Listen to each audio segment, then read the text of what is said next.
our daily bread for May 10th, 2022, entitled Engraved Grief.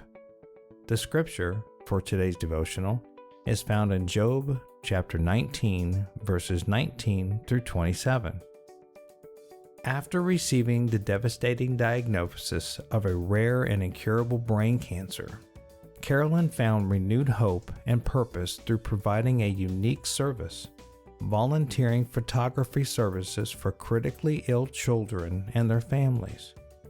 Through this service, families could capture the precious moments shared with their children, both in grief and the moments of grace and beauty we assume don't exist in those desperate places. She observed that in the hardest moments imaginable, those families chose to love, despite and because of it all.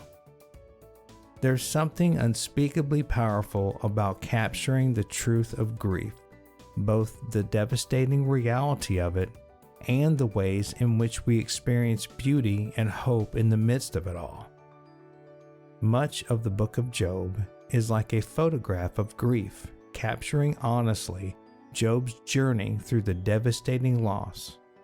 After sitting with Job for several days, his friends wearied of his grief, resorting to minimizing it or explaining it away as God's judgment. But Job would have none of it, insisting that what he was going through mattered and wishing that the testimony of his experience would be engraved in rock forever.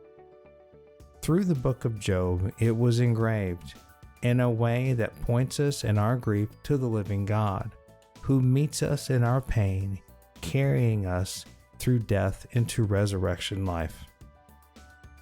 Reflecting on today's devotional, how can facing pain honestly bring healing? When have you experienced unexpected grace and beauty within great grief? Let's take a moment to pray. Compassionate God, help me to witness honestly to those who are experiencing pain and offer the hope you provide.